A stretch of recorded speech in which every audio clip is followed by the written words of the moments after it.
Hello my YouTube friends, welcome back to my exam aspire. Ancient history में आज हम पढ़ने वाले हैं द गुप्ता डायनेस्टी। तो जो भी फ्रेंड मेरे चैनल पे नए हैं और चैनल को अभी तक सब्सक्राइब नहीं किया है तो जल्दी से कर लीजिए, ताकि डेली के हैंड रिटन नोट्स मैं आपके साथ शेयर कर सकूं। और अगर आपको इन नोट्स की पीडीएफ चाहिए तो आप मुझे टेलीग्राम चैनल पे भी ज्वाइन कर सकते हैं और मेरे इंस्टाग्राम चैनल को जरूर फॉलो करें। इन दोनों का लिंक मैं अपने डिस्क्रिप्शन बॉक्स में आपको दे दूंगी। तो लेट्स स्टार्ट। गुप्ता डायनेस्टी का टाइम पीरियड था mid 3rd century to mid 6th century. ठीक है, टाइम पीरियड आपने जरूर याद रखना है कि 3rd सेंचुरी के बीच का और 6th सेंचुरी के बीच का इनका टाइम पीरियड रहा। The fall of Kushana empire arose a new empire in Magadha and stabilise a large kingdom over the north India. ठीक है, तो अगर आप पढ़ते आ रहे हैं तो प्रीवियस वीडियोस में हमने पढ़ा कि पोस्ट मौर्य पीरियड, मौर्यस के डिक्लाइन के बाद जो फॉरेन इन्वेडर आए थे जिन्होंने नॉर्थ इंडिया पे अटैक किया था, वो कौन कौन थे? इंडो ग्रीक, शक, पार्थियन एंड कुषाण। ठीक है, तो कुषाण एम्पायर का जो है रूल था नॉर्थ इंडिया पे। कुषाण एम्पायर के फॉल के बाद मगधा में एक नया एम्पायर आया, वो था गुप्ता एम्पायर। इन्होंने नॉर्थ इंडिया में जो है एक बड़ा साम्राज्य स्थापित किया। The Gupta empire was not as large as the Mauryas. जो गुप्ता साम्राज्य था वो मौर्य जितना बड़ा नहीं था। The rule lasted for more than 200 year. इन्होंने 200 ईयर तक जो है वो रूल किया था। This period is refer to as a classical age और golden age of ancient India and most prosperous era in Indian history. Gupta dynasty का जो ये टाइम पीरियड था, इसको कंसीडर किया जाता है the golden age of ancient India. क्यों? क्योंकि इनके शासन काल के दौरान जो है numerous achievements in the field of art, literature, science and technology. The Gupta belong to Vaishya caste. Gupta जो थे वो कौन से कास्ट से बिलोंग करते थे? वैश्य कास्ट।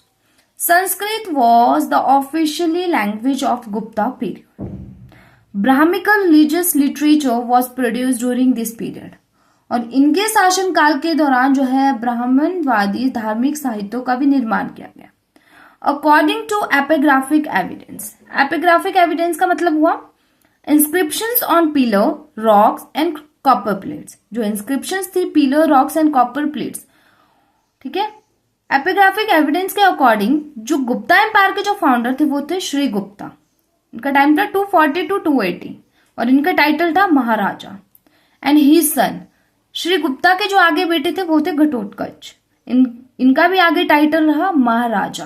ठीक है, तो ये आपने याद रखना है कि अकॉर्डिंग टू एपिग्राफिक एविडेंस। ठीक है, एपिग्राफिक एविडेंस के अकॉर्डिंग जो है गुप्ता एम्पायर के जो फाउंडर थे वो थे श्री गुप्ता और इनके आगे जो बेटे थे वो थे घटोत्कच। इनका टाइटल भी आपने याद रखना है। तो नेक्स्ट हम चलते हैं। नेक्स्ट हम पढ़ते हैं चंद्रगुप्ता फर्स्ट के बारे में। इनका टाइम था 319 to 335 AD. The first ruler of Gupta dynasty. ये जो थे गुप्ता डायनेस्टी के फर्स्ट शासक थे। इनका टाइटल था Maharaja Adhiraja. He started the Gupta era in 320 AD. ठीक है, तो गुप्ता इरा किसने स्टार्ट किया था? चंद्रगुप्त मौर्य ने 320 एडी में। तो आपसे क्वेश्चन पूछ सकते हैं कि who is the founder of Gupta empire. तो आपने किसका नाम लेना है? श्री गुप्ता। ठीक है, अगर ऑप्शन में आपके पास श्री गुप्ता दिया है तो आपने श्री गुप्ता करना है। और अगर आपसे क्वेश्चन पूछा जाए कि who is the founder of Gupta era, तो आपने बोलना है चंद्रगुप्ता फर्स्ट। ठीक है, और कब की थी? 320 एडी में। तो इन दोनों क्वेश्चंस में आपने कंफ्यूज नहीं होना है। He greatly raise the power and prestige of his dynasty by his matrimonial alliance and conquest. Chandragupta first ने जो है अपनी जीत से और मैट्रोनॉमिकल अलायंस जो है अपनी डायनेस्टी की पावर्स को और ज्यादा बढ़ाया। He married the Lichchhavi princess Kumara Devi. और इनकी शादी किसके साथ हुई थी? लिच्छवी प्रिंसेस थी Kumara Devi. And issued Chandragupta first and Kumara Devi type gold coins dinar. ठीक है, इन गोल्ड कॉइन्स को क्या कहा गया था? दिनार। तो इन्होंने जो है Chandragupta first and Kumara Devi type के कॉइन जो है इन्होंने इशू किए थे। He stabilise his authority over Magadha, Saketa and Prayaga. ठीक है, इन्होंने जो है अपना अधिकार कहां पे स्थापित किया था? मगधा, सकेता एंड प्रयागा में। तो आज हम इस वीडियो में सिर्फ इतना सा ही करेंगे। नेक्स्ट वीडियो में हम समुद्रगुप्त मौर्य के बारे में पढ़ेंगे। तो आई होप आपको ये वीडियो पसंद आई हो। तो प्लीज़ मेरे चैनल को ज़रूर सब्सक्राइब करें, वीडियो को लाइक करें और मेरी वीडियो को ज़्यादा से ज़्यादा शेयर करें। साथ ही साथ अपनी फीडबैक कमेंट सेक्शन में ज़रूर दें और बेल आइकन प्रेस करना ना भूलें, ताकि जब भी मैं नई वीडियोस अपलोड करूंगी उसकी नोटिफिकेशन सबसे पहले आप तक पहुंचेगी। Thank you.